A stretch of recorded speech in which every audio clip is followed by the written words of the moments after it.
Assalamualaikum warahmatullahi wabarakatuh. Bagaimana kabarnya anak-anak hari ini? Semoga tetap semangat dan sehat walafiat ya. Alhamdulillah, pada pagi hari ini kita ketemu lagi pada pembelajaran pendidikan agama Islam. Dan untuk kali ini kita akan membahas tentang mengenal Allah Subhanahu wa taala melalui Asmaul Husna, yaitu masuk pada pembelajaran kedua.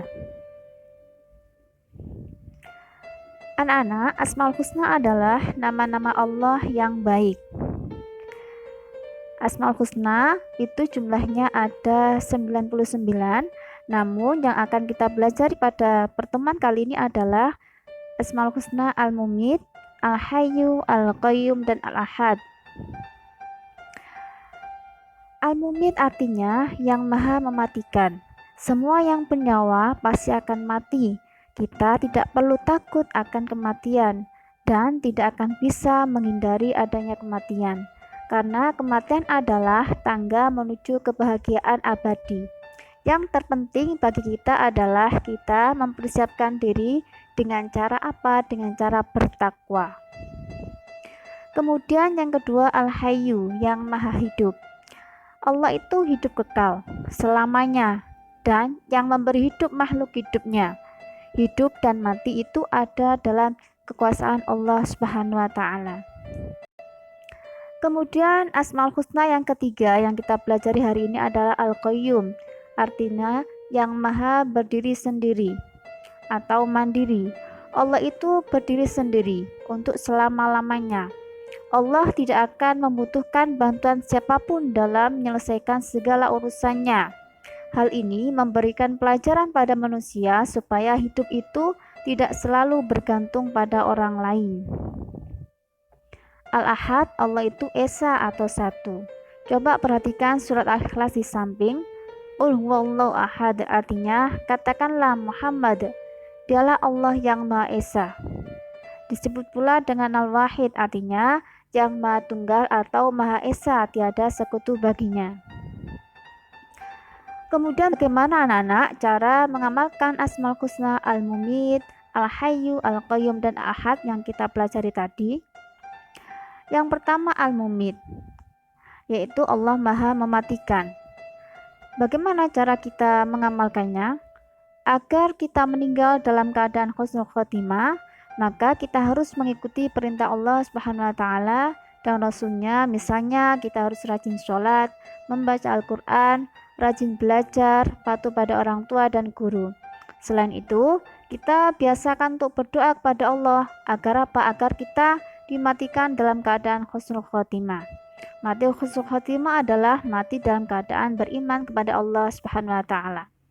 Kemudian senantiasa selalu bertakwa, yaitu apa? Menjalankan semua perintah Allah dan selalu menjauhi segala larangan Allah Subhanahu wa taala.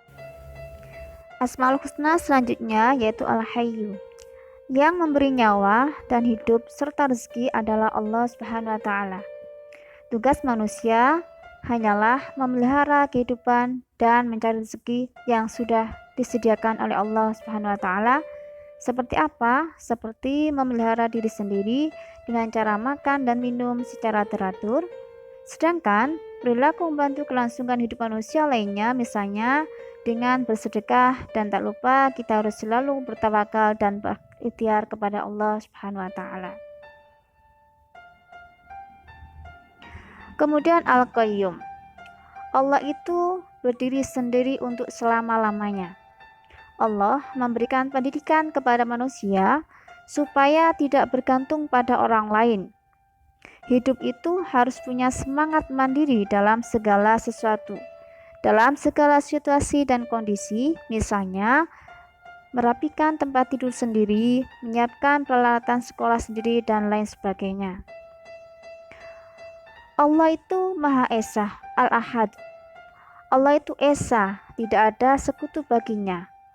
Allah itu tidak membutuhkan yang lain. Kita harus selalu yakin bahwa Allah itu satu, tidak ada sekutu baginya. Menyekutukan Allah termasuk dosa besar. Orang yang menyekutukan Allah disebut musyrik. Dan yang termasuk perbuatan syirik adalah memberikan sesaji pada tempat-tempat yang dianggap keramat, menganggap ada kekuatan goib pada benda-benda, misalnya mempercayai keris, jimat, cincin, akik, dan benda-benda lainnya. Kemudian anak-anak, dosa syirik itu akan bisa dihapuskan oleh Allah Subhanahu wa taala bila pelakunya bertaubat. Tanpa taubat, dosa syirik tidak bisa diampuni Allah Subhanahu wa taala. Kemudian taubat. Ada 3 hal yang dilakukan untuk bertaubat. Yang pertama, menyesal terhadap perbuatan yang dilakukan. Yang kedua, berhenti dari perbuatan tersebut, jadi tidak mengulangi perbuatan tadi. Yang ketiga, berjanji untuk tidak mengulangi lagi.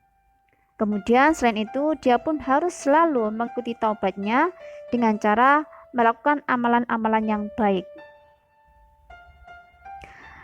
Itu anak-anak, tadi pelajaran tentang Asmaul Husna yang kita pelajari hari ini. Semoga bermanfaat bagi kita semua.